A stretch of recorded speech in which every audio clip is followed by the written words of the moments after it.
Bonjour à toutes et à tous et bienvenue sur Média 1 TV. C'est l'heure d'Alternative, votre rendez-vous hebdomadaire en partenariat avec l'Université internationale de Rabat. Alternative, c'est une actualité nationale, africaine, régionale et internationale, décryptée par des experts et des personnalités en une dizaine de minutes. Un regard alternatif du sud de l'Afrique, du Maroc. Focus aujourd'hui sur ces crises sécuritaires et politiques au Sahel. Les cartes semblent bien être en passe d'être rebattues dans cette région. Les experts évoquent un basculement des rapports de force géopolitiques dans cette région névralgique du continent. En témoigne le récent coup d'État au Niger qui y a porté un nouveau coup à la présence française clairement affaiblie. Une crise qui appelle à des solutions alternatives et ouvre ainsi de nouvelles configurations géopolitiques. D'autres acteurs l'ont bien compris, comme la Russie notamment. On en parle avec Julien Durand de Sanctis, professeur de relations internationales à Sciences Po Rabat, à l'Université internationale de Rabat. Il y est également directeur du Master Sécurité internationale. Bonjour à vous, professeur, et merci d'avoir accepté notre invitation. Je vous en prie.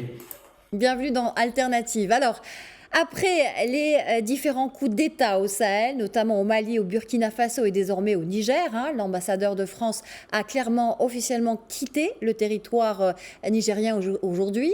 Faut-il s'attendre à un repli définitif de la France au Sahel ?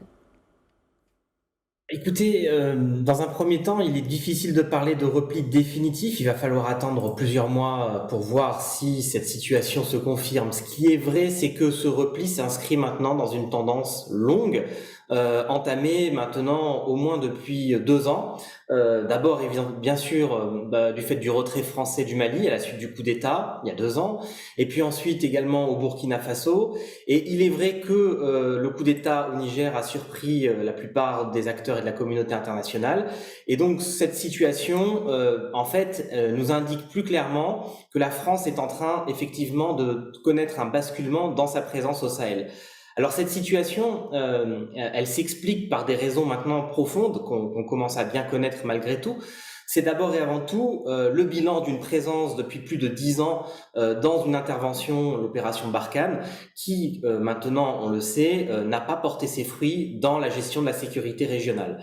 Et donc, en quelque sorte, cet échec rencontré par les forces armées françaises, quand bien même sur le plan tactique des succès étaient rencontrés, mais l'échec global à l'échelle stratégique dans la sécurité du Sahel n'ayant pas été atteint, cet échec étant maintenant attesté, témoigne en fait de cette situation de fragilité pour la France. Et donc en quelque sorte, cette position de fragilité a clairement été une sorte d'impulsion pour les différents pays et les différents groupes sont à l'origine des coups d'État, notamment au Mali, au Burkina Faso et au Niger.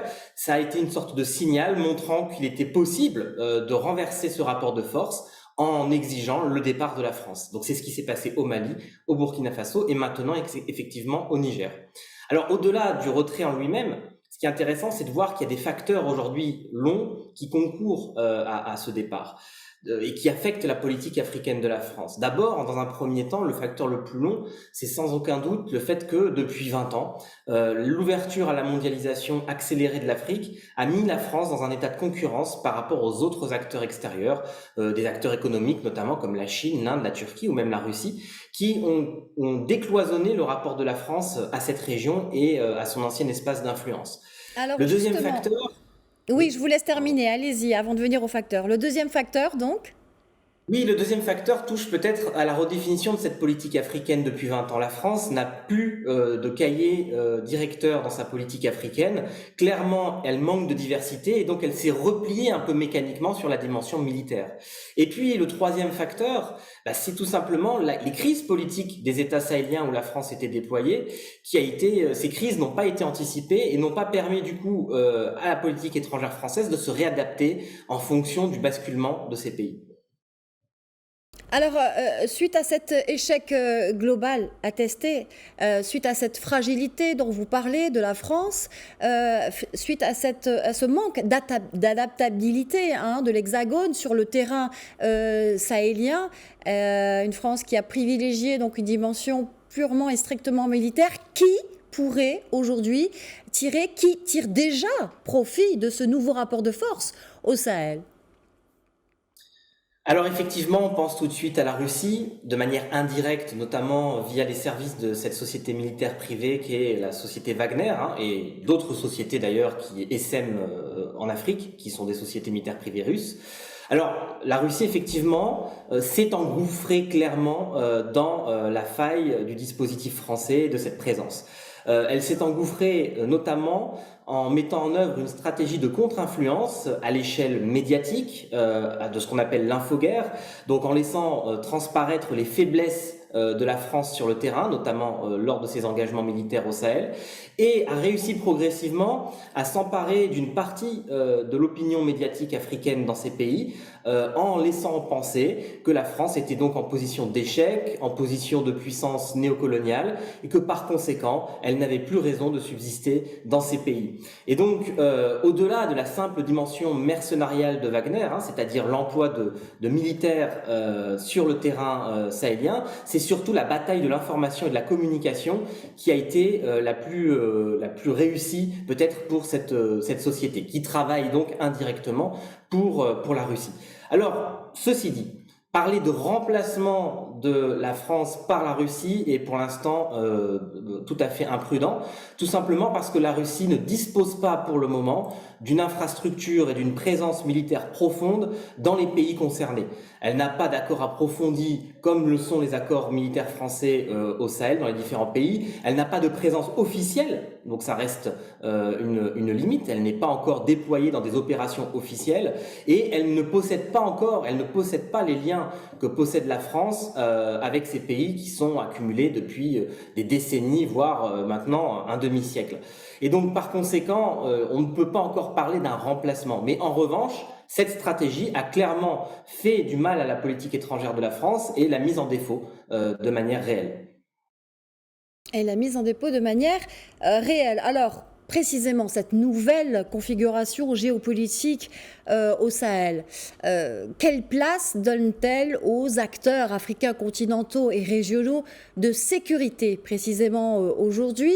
J'ajouterais une question de fin, et ces acteurs régionaux de sécurité bénéficient-ils de la marge de manœuvre nécessaire et sont-ils eux-mêmes, dans le contexte aujourd'hui, à même d'agir en cohérence avec ce contexte géopolitique et cet affranchissement que les pays sahéliens sont à même de demander aujourd'hui? Je ne sais pas si vous me suivez.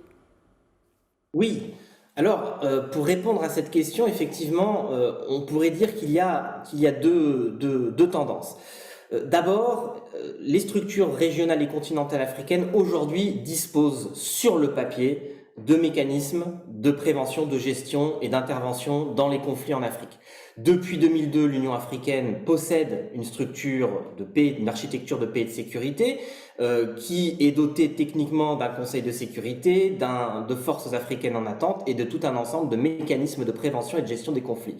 Le gros problème, c'est que ces mécanismes ne sont jamais pour l'instant mis en œuvre réellement. L'Union africaine ne parvient pas à mettre en place des opérations de maintien de la paix ou d'intervention qui sont sous son pavillon. Si on regarde maintenant à l'échelle plus régionale, par exemple de la CEDEAO, ce qui est très intéressant vu ce qui se passe au Niger, la CEDEAO possède aussi un mécanisme de sécurité depuis les années 90. Elle l'a mis en place parfois, donc ça peut impliquer des sanctions économiques. C'est ce qui s'est passé contre le Mali et également contre le Niger actuellement en cas de violation de l'ordre constitutionnel. Elle dispose aussi techniquement d'une force de sécurité multilatérale, mais là aussi, on le voit bien, et notamment avec le cas nigérien, cette situation n'a pas été activée. Depuis à peu près plus d'un mois, la CEDEAO a fait savoir qu'elle dépêcherait une force au Niger, et cette force se fait toujours attendre. Donc cette situation montre que pour l'instant, la réponse institutionnelle africaine est encore insuffisante. En parallèle, par contre, ce qui est intéressant à l'échelle plus locale, c'est que des États africains de la région se sont dépêchés, juste après le départ français, de créer de nouvelles structures ad hoc entre eux. On pense par exemple, depuis le 16 septembre dernier, à la création de l'Alliance des États du Sahel, une alliance géopolitique et sécuritaire entre le Mali, le Niger, le Burkina Faso. Et ça, c'est très intéressant parce que ça montre que de plus en plus de pays africains sont en volonté de construire leur structure. Alors évidemment, est-ce que cette structure sera pérenne? Est-ce qu'elle permettra d'aboutir à des résultats objectifs? Pour l'instant, rien n'est possible il n'est pas possible d'affirmer quoi que ce soit là-dessus, mais ça montre clairement que les États africains veulent de plus en plus impulser leur propre structure. À voir si ces structures vont être pleinement autonomes et ne vont pas être parasités par d'autres intérêts de puissance, y compris les intérêts russes, évidemment. En tout cas, on voit bien qu'aujourd'hui, le G5 Sahel n'existe plus. C'est ça, c'est l'acte de mort du G5 Sahel, le Mali ayant quitté d'ailleurs le dispositif. Le départ français, eh bien, constitue à la fois une opportunité, mais aussi une source d'interrogation sur la capacité donc de ces États sahéliens de prendre le relais réellement au sein d'opérations qui soient coordonnées et pleinement actives dans la région. C'est une nouvelle page qui s'ouvre en Afrique, au Sahel. Vous faisiez allusion à cette alliance défensive, à cette alliance des États sahéliens, effectivement, qui témoigne de ce basculement géopolitique qui prend place dans cette région névralgique. Julien Durand de Sanctis, merci infiniment pour d'avoir été l'invité d'Alternative. Je rappelle que vous êtes professeur de relations internationales à Sciences Po Rabat, à l'Université internationale de Rabat, et que vous êtes également directeur du Master Sécurité internationale. Merci beaucoup, très bonne fin de journée. Également, merci à vous, c'est la fin d'Alternative.